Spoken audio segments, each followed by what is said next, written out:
नमस्कार, केबी न्यूज के कर्नाटका बुलेटिन में आपका स्वागत है। मैं हूं पूजा आपके साथ। चलिए शुरू करते हैं आज की खबरों का सिलसिला। उससे पहले एक नजर आज के मुख्य समाचारों पर डालते हैं। बीदर शहर की मुख्य सड़क हैदराबाद रोड के गड्ढे चालकों का सर दर्द बने। औरत तालुके के होल समुद्रा ग्राम में वक्फ जायदाद में अतिक्रमण पर सैयद मंसूर खादरी ने मीडिया से बात की। कर्नाटक के मुख्यमंत्री ने सकलेशपुर में पेयजल आपूर्ति परियोजना के पहले चरण का शुभारंभ किया। कर्नाटक के मुख्यमंत्री को अदालत के फैसले से पहले इस्तीफा दे देना चाहिए, पीएस येदियुरप्पा। आप केआईओसीएल को क्यों परेशान कर रहे हैं? एचडी कुमारस्वामी ने कर्नाटक सरकार से पूछा सवाल।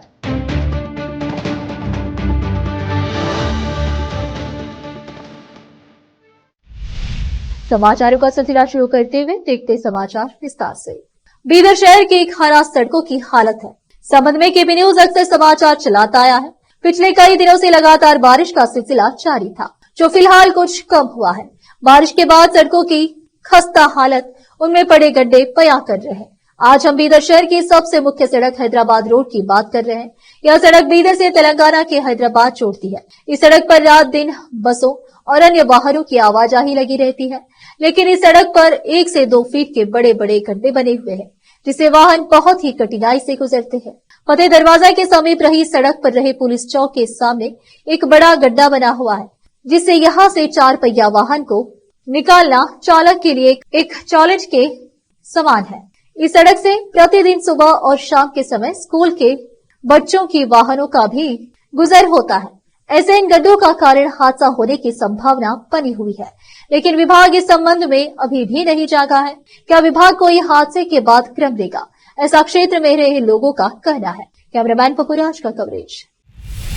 और तालुके के होल समुद्रा ग्राम में वक्फ जायदाद में अतिक्रमण को लेकर मस्जिद संटी और कुछ अन्य लोगों में विवाद जारी है, जिसके चलते 2 दिन पहले मस्जिद समिति के सदस्य तजुद्दीन के साथ मारपीट की गई, जिससे वह अधिक घायल होने से उसको बीदर के ब्रिम्स अस्पताल में भर्ती कराया गया था। इसके चलते ताजुद्दीन के परिजन परेशान है, साथ ही वह और मस्जिद समिति के लोग भी भयभीत है। इस बीच होल समुद्रा ग्राम मस्जिद समिति के लोगों ने कर्नाटक हज समिति के सदस्य एवं समाज सेवी सैयद मंसूर खादरी को संपर्क किया और साथ ही जिला वक्फ को भी संपर्क किया है। इस संबंध में सैयद मंसूर खादरी और ताजुद्दीन के परिजन मीडिया से बात किए हैं। रोकते समाचारों का सिलसिला एक ब्रेक के लिए, जल्द लौटते हैं ब्रेक के बाद। हिंदुस्तान के हर कोने में हम हैं मौजूद। 24 घंटे हालात पर गहरी नजर, खबरों से जुड़े चुपते सवालात और आपको दिखाता है धार्मिक, सामाजिक, राजनीतिक, लोकल और इंटरनेशनल न्यूज की सबसे बेहतर कवरेज, जो आपको रखती है हर पल बाखबर। देश और दुनिया भर की खबर के लिए देखते रहें KP news 24/7। Noor education trust Bidar की ओर से चलाए जाने वाला Noor MEd and BEd college Bidar, recognised by NCTE Delhi and affiliated to Bidar University, Bidar. Admission are open for the academic year 2023-24. विशेषज्ञ और सक्षम शिक्षकों द्वारा शिक्षा प्राप्त करने के लिए नूर एमएड एंड बीएड कॉलेज में दाखिला लें और शांत वातावरण में शिक्षा प्राप्त करें। बीदर शहर में बेहतर शिक्षा का एकमात्र केंद्र Noor MEd and BEd college, Shahpur gate, Bidar. Phone numbers 9945283920, 8482221297। आज के इस कॉम्पिटिटिव दौर में बच्चों को अच्छी शिक्षा, अच्छा ज्ञान और अच्छे प्रतिभाओं की बेहद जरूरत है। इसके बिना बच्चों का अच्छे नागरिक बनना नामुमकिन है। अच्छी शिक्षा और अच्छा ज्ञान अच्छे स्कूल और कॉलेज ही दे सकते हैं। बीदर शहर में ऐसी ही बेहतर शिक्षा और ज्ञान देने वाले स्कूल और कॉलेज शरण बसप्पा अप्पा के नाम पर चलाए जा रहे हैं, जहां केजी से लेकर पीजी तक हर कोर्स उपलब्ध है। Lingarajappa engineering college Bidar AICTE approved and BTU affiliated, जहां पर सभी प्रकार के इंजीनियरिंग कोर्सेज उपलब्ध हैं और इसके अलावा MBA के सभी कोर्सेज यहां पर उपलब्ध हैं। एडमिशन ओपन हो चुके हैं। एडमिशन के लिए प्रिंसिपल डॉक्टर रीता पाटिल से संपर्क करें। Contact number 8792506036, 9739555023, 9986291615। उसी तरह Channabasamma BCA and BCom college AICTE approved Gornalli Bidar. Admissions के लिए प्रिंसिपल डॉक्टर सतीश प्रतापपुर से संपर्क करें। कॉन्टैक्ट नंबर 9916464964, 8792506036 और शरण Basaveshwara residential PU college. Admissions के लिए कॉन्टैक्ट नंबर 9741213165, 9945571908, 8310108585, 9880388838। इसके अलावा Sharan Basava public school Gornalli Bidar affiliated to CBSE। Contact number 9742082996, 9945571908, 8050274555। इन सभी स्कूल और कॉलेजों में विशेषज्ञ शिक्षकों द्वारा बेहतर शिक्षा दी जाती है और छात्रों की प्रतिभाओं को बढ़ाया जाता है। यहाँ पर विशाल क्लासरूम्स के अलावा सभी सुविधाएं उपलब्ध हैं। खुले और बेहतर वातावरण में शिक्षा दी जाती है। अपने बच्चों को शिक्षा और ज्ञान का बेहतर तोहफा देना चाहते हैं तो इन स्कूलों और कॉलेजों में एडमिशन करवाकर अपने बच्चों को भविष्य के अच्छे और शिक्षित नागरिक बनाएं। आज ही अपने बच्चों का एडमिशन करवाइए और बच्चों के भविष्य को उज्जवल बनाइए। ब्रेक के बाद आपका स्वागत है। आइए देखते हैं अन्य समाचार। मुख्यमंत्री सिद्धरामैया ने शुक्रवार को दोपहर करीब 12:30 पर हासन जिले के सकलेशपुर तालुके के दोड्डानगरा पंप हाउस में यत्तिनाहुले एकीकृत पेयजल परियोजना के पहले चरण का शुभारंभ किया। मुख्यमंत्री ने दोड्डानगरा गांव में पानी उठाने वाले पंपों को चालू करके परियोजना का शुभारंभ किया। यत्तिनाहुले राज्य सरकार की एक महत्वाकांक्षी परियोजना है जो 7 जिलों कोलार, चिकबल्लापुर, बेंगलुर ग्रामीण, रामनगर, तुमकुरू, हासन और चिकमंगलुरु जिलों को पेयजल आपूर्ति करती है तथा सूखा प्रभावित 29 तालुकों को कवर करती है। मैसूर में चामुंडी पहाड़ी पर स्थित श्री चामुंडेश्वरी मंदिर के मुख्य पुजारी ने इस अवसर पर कई हवन के बाद में मुख्यमंत्री ने हेब्बनहल्ली में वितरण कक्ष 4 में उनके मार्गदर्शन में बागीना अर्पित किया। पूर्व मुख्यमंत्री और भाजपा नेता BS येदियुरप्पा ने कहा कि एक बार जब अदालत MUDA मामले में अपना फैसला सुना देगी तो ऐसी स्थिति पैदा हो जाएगी कि मुख्यमंत्री सिद्धरामैया को अपना इस्तीफा देने के लिए मजबूर होना पड़ेगा। उन्होंने संवाददाताओं से कहा, ऐसी स्थिति से बचने के लिए सिद्धरामैया को अदालत के फैसले से पहले गरिमा के साथ इस्तीफा दे देना चाहिए।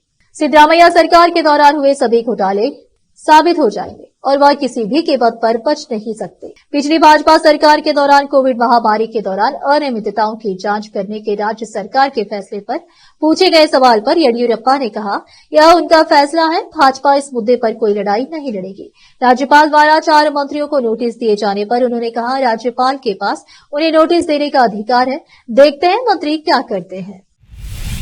केंद्रीय इस्पात मंत्री श्री कुमार स्वामी ने आरोप लगाया कि राज्य सरकार उनके खिलाफ व्यक्तिगत दुश्मनी के कारण कुद्रेमुख आयरन और कंपनी लिमिटेड KIOCL के संचालन में बाधा डाल रही है। इस कारण कंपनी को हर रोज 27 करोड़ रुपए का नुकसान हो रहा है। मीडिया कर्मियों से बात करते हुए उन्होंने कहा कि केंद्रीय मंत्री बनने के बाद उन्होंने KIOCL की खनन से जुड़ी फाइल पर हस्ताक्षर किए थे। उन्होंने आरोप लगाया, लेकिन राज्य सरकार इसे बर्दाश्त नहीं कर सकी, इसीलिए उसने मेरे बारे में नकारात्मक प्रचार शुरू कर दिया। उन्होंने कहा कि सिद्धरामैया के नेतृत्व वाली सरकार ने ही पिछले दिनों बल्लारी जिले के संदूरू में KIOCL को कैप्टिव खदान आवंटित की थी। कंपनी ने खनन क्षेत्र में पौधे लगाने के लिए वन विभाग को 190 करोड़ रुपए का भुगतान किया है, लेकिन राज्य के वन मंत्री को जानकारी नहीं है और वे KIOCL के लिए परेशानी खड़ी कर रहे हैं। फिर से रुकते हैं समाचारों का सिलसिला ब्रेक के लिए। जल्द लौटते हैं ब्रेक के बाद। हिंदुस्तान के हर कोने में हम हैं मौजूद। 24 घंटे हालात पर गहरी नजर, खबरों से जुड़े चुपते सवालात और आपको दिखाता है धार्मिक, सामाजिक, राजनीतिक, लोकल और इंटरनेशनल न्यूज की सबसे बेहतर कवरेज जो आपको रखती है हर पल बाखबर। देश और दुनिया भर की खबर के लिए देखते रहें KP news 24/7। Noor education trust Bidar की ओर से चलाए जाने वाला Noor MEd and BEd college Bidar recognised by NCTE Delhi and affiliated to Bidar University, Bidar. Admission are open for the academic year 2023-24. विशेषज्ञ और सक्षम शिक्षकों द्वारा शिक्षा प्राप्त करने के लिए नूर एमएड एंड बीएड कॉलेज में दाखिला लें और शांत वातावरण में शिक्षा प्राप्त करें। बीदर शहर में बेहतर शिक्षा का एकमात्र केंद्र Noor MEd and BEd college, Shahpur gate, Bidar. Phone numbers 9945283920, 8482221297।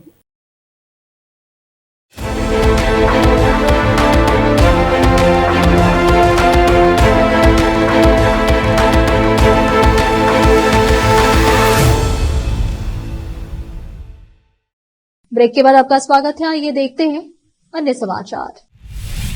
IT और बीटी मंत्री प्रियांक खड़गे ने गुरुवार को कहा कि अगली कैबिनेट बैठक कलबुर्गी में होगी। उन्होंने कहा कि मुख्यमंत्री सिद्धरामैया इस प्रस्ताव पर सहमत हो गए हैं। प्रियांक जो कलबुर्गी जिले के प्रभारी मंत्री भी हैं, उन्होंने कहा कि कैबिनेट बैठक में कल्याण कर्नाटक क्षेत्र के विकास पर चर्चा होगी। कलबुर्गी में कैबिनेट की बैठक का आयोजन कल्याण कर्नाटक क्षेत्र को संविधान के अनुच्छेद 371 के तहत विशेष दर्जा मिलने के साथ भी मेल खाएगा। प्रियांक ने कहा, कलबुर्गी में कैबिनेट की बैठक क्षेत्र में शिक्षा, स्वास्थ्य और बुनियादी ढांचे के विकास में योगदान देगी।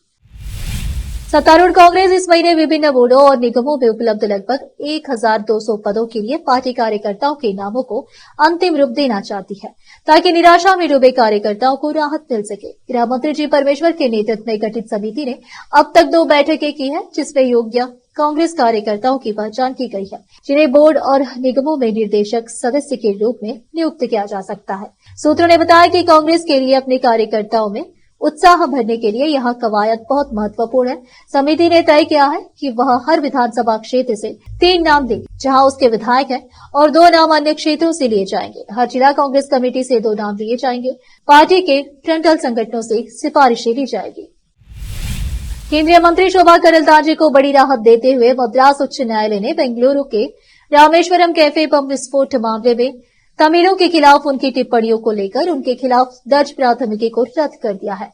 न्यायमूर्ति जी जयचंद्रन ने गुरुवार को मदुरई शहर पुलिस की साइबर अपराध शाखा द्वारा दर्ज प्राथमिकी को रद्द करने की मांग वाली उनकी याचिका को स्वीकार करते हुए यह आदेश पारित किया। यह आदेश महाधिवक्ता पीएस रमन की इस दलील के बाद दिया गया है कि अदालत में हलफनामे के माध्यम से उनके द्वारा मांगी गई माफी को राज्य सरकार ने स्वीकार कर लिया है। मार्च में कैफे विस्फोट के बाद और आम चुनाव से ठीक पहले करंदलाजे ने कहा था उन्हें आरोपी को बम रखने के लिए तमिलनाडु में प्रशिक्षित किया जाता है। इसे तमिलनाडु के लोगों के खिलाफ भड़काऊ बताते हुए इसकी व्यापक रूप से निंदा की गई, जिससे पूरे राज्य में आक्रोश फैल गया। 94 वर्षीय विधायक और निगायत समुदाय के दिग्गज शामनूर शिवशंकरप्पा ने अपनी ताकत का परिचय देते हुए 120 साल पुरानी अखिल भारत वीरशैव महासभा के अध्यक्ष पद पर कब्जा कर लिया है। इस बार उनके सामने कोई चुनौती नहीं है। राजनीतिक दिग्गज ने गुरुवार को अपना नामांकन दाखिल किया और 11 सितंबर को नामांकन दाखिल करने की अंतिम तिथि है। ऐसे में ऐसा लग रहा है कि कोई भी उनका विरोध करने की हिम्मत नहीं कर सकता।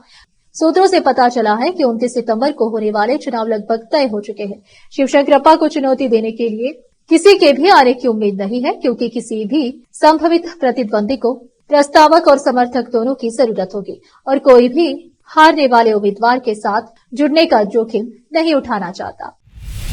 फिर से एक नजर मुख्य समाचारों पर। बीदर शहर की मुख्य सड़क हैदराबाद रोड के गड्ढे चालकों का सर दर्द बने। औरत तालुके के होल समुद्रा ग्राम में वक्फ जायदाद में अतिक्रमण पर सैयद मंसूर खादरी ने मीडिया से बात की। कर्नाटक के मुख्यमंत्री ने सकलेशपुर में पेयजल आपूर्ति परियोजना के पहले चरण का शुभारंभ किया। कर्नाटक के मुख्यमंत्री को अदालत के फैसले से पहले इस्तीफा दे देना चाहिए, पीएस येदियुरप्पा। आप केआईओसीएल को क्यों परेशान कर रहे हैं? एचडी कुमारस्वामी ने कर्नाटक सरकार से पूछा सवाल।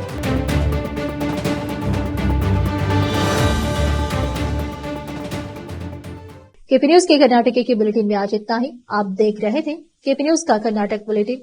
अन्य समाचारों के लिए जुड़े रहे हमारे चैनल से। केपी न्यूज 24/7 से धन्यवाद।